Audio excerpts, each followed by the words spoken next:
สบายดีเด้อมื้อนี้สิพาพ่อไปเลาะป่าเนาะเข้าป่า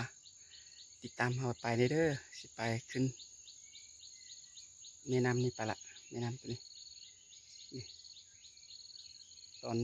เวลาฝนตกนี่มันใหญ่ขึ้นแต่ฝนบ่ตกนี่มันก็แรงหมดแล้วนี่แรงหมดบ่มีน้ำจากหยดตอนเวลาตอนเวลาน้ำใหญ่มาซ้ำเพียงหัวนี้เนาะน้ำตัวนี้ถ้าฝนตกประมาณ1 คืนนี่จะท่วมนี่เลยจะข้ามบ่ได้ไปบ่ได้เด้อน้ำตัวนี้ติดตามไปนำกันเด้อมาเลาะนี่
โอ้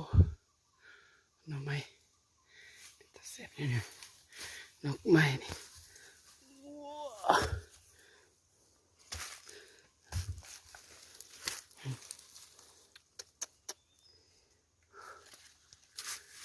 กำลังออก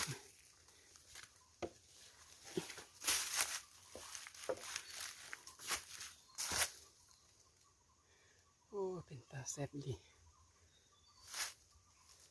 กำลังออกหน่อไม้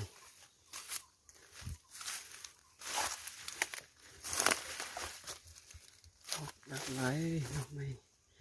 เป็นตาแซ่บเลยหน่อไม้ตัวนี้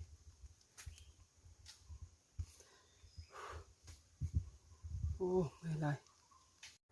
เท่าแดง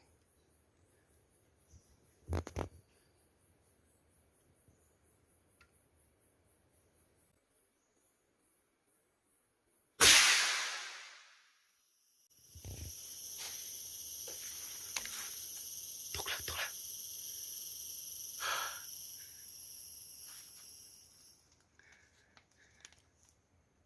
กแล้ว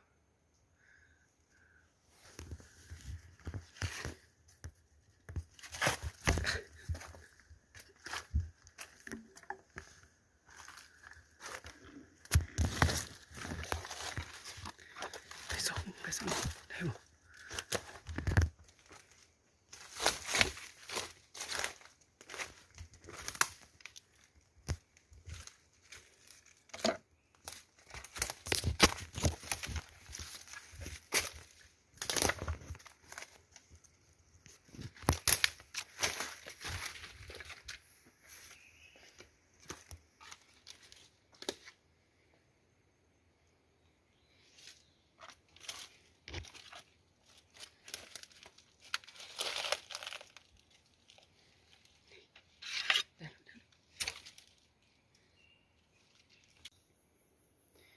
นี่ได้เลยตัวใหญ่จังหวะมัน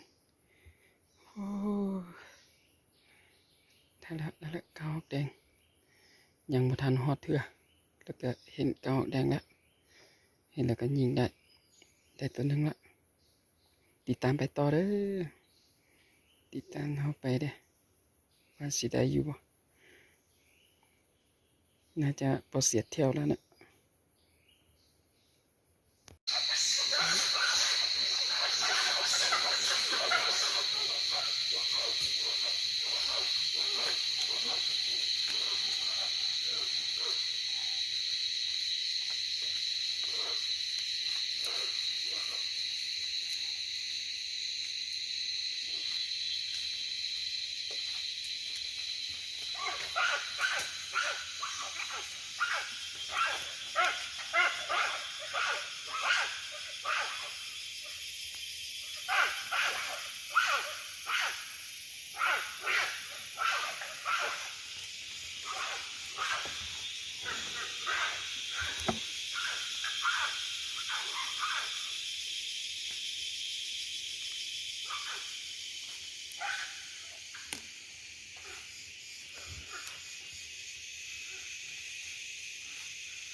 ตัวนี้มากินผลไม้ตัวนี้เด้อ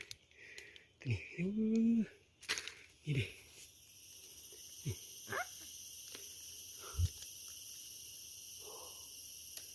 นี่สองนัดตัวลิงใหญ่เลย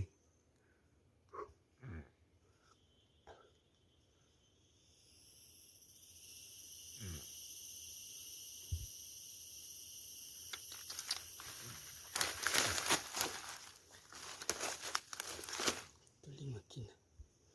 ตัวกินผลไม้นี่คือนี่แหละ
ตัวใหญ่เติบนี่มาฮอดแล้วโอ้หิวข้าวอีกำลังกินข้าวเด้อกินข้าวกับนี่เผ็ดพริกกินข้าวแหละไปรอบมึงสิมีกระหอกยิงอยู่บ่ติดตามไปนำกันเด้อกินข้าวเด้อเสร็จเด้อ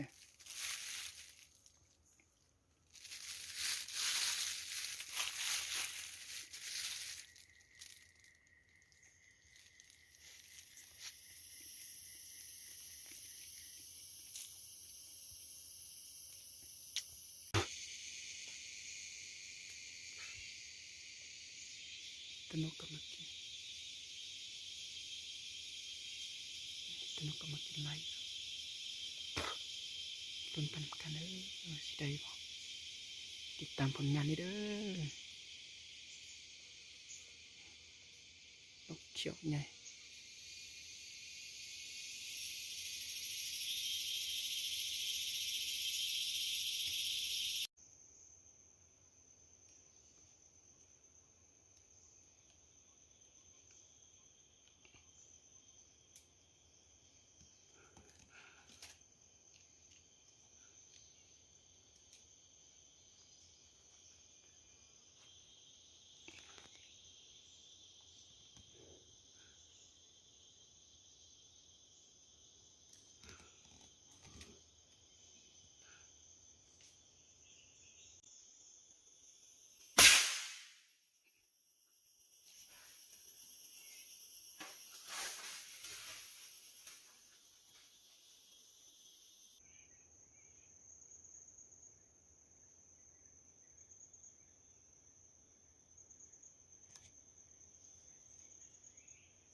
ซ่อมได้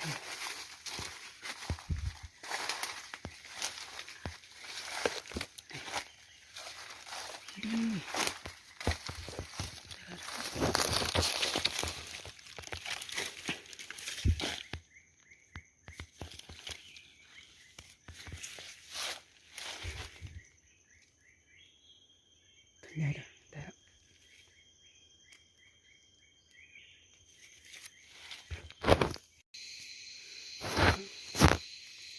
สองเนื้ออีกสาม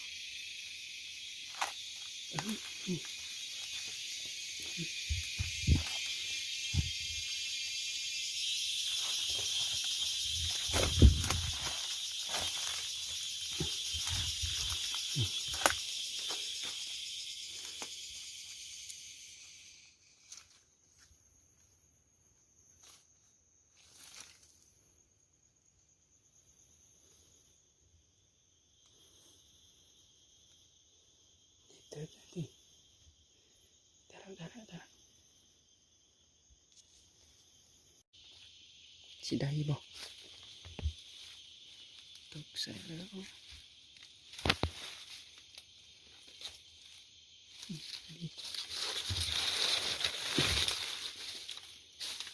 ได้แล้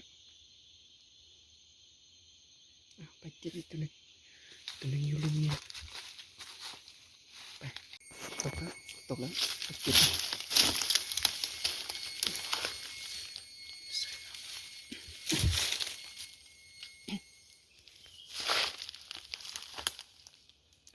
นี่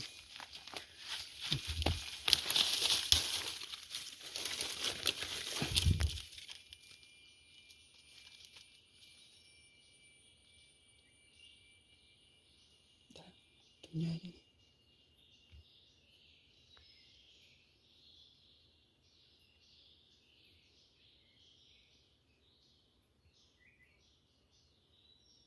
ได้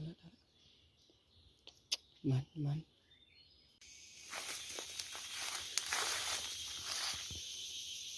ใส่นี่นี่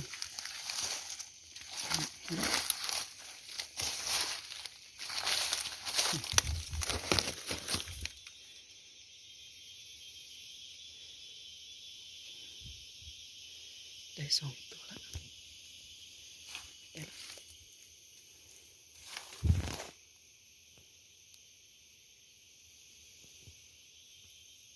ตกแล้วนะไปสองได้ยังบ่ตกเนี่ยนี่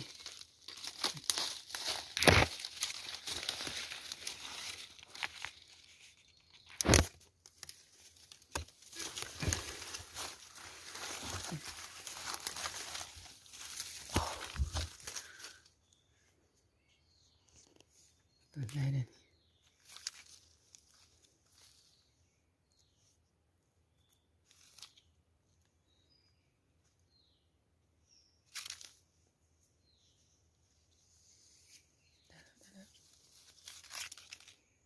ตัวใหญ่เลยตอกแดงได้มืดแล้วไปส่องแล้วเห็นไหมตกแล้ว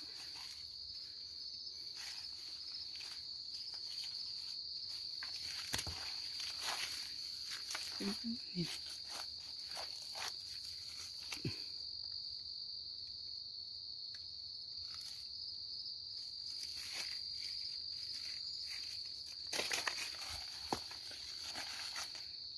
ตัวใหญ่เลยได้แล้ว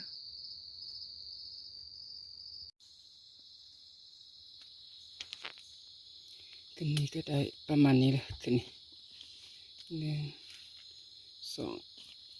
สามสี่ห้าตัวก็นกสองตัว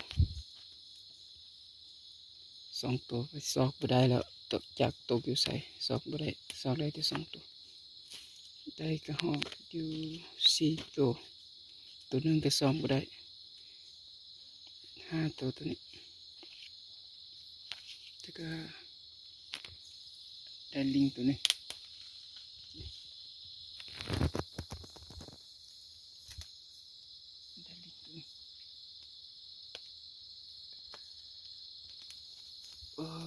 เดียวเดียวที่โอ้ยคันนี้เวียกเลยนี่เป็นตาเซฟเลยติดตามไปนำกันเด้อ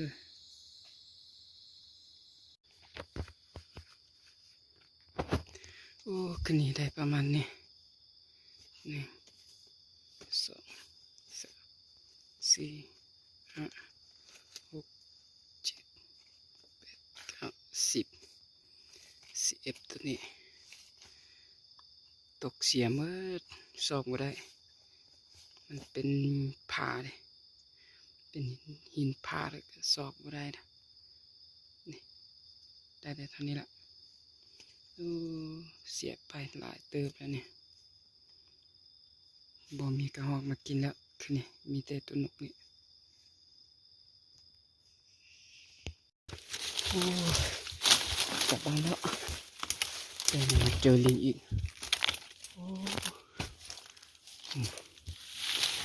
บ่ได้ถ่ายซ้ำ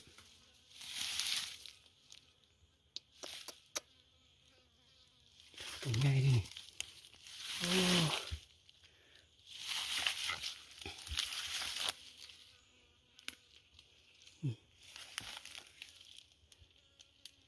กลับบ้านได้มาเจอเด้อโอ้พอดีกลับบ้านได้มาเจอตัวลิงอีกยิงได้ตัวอีกตัวหนึ่งแล้วเด้อได้2 ตัวโอ้นี่ยิงถือหัวถึงตายนะถึงหัวนี่นัดเดียวเลยไปเลยถึงหัวนี่โอ้ได้หลายแล้วเนี่ยจากสิเปได้กลับบ้านเนอะ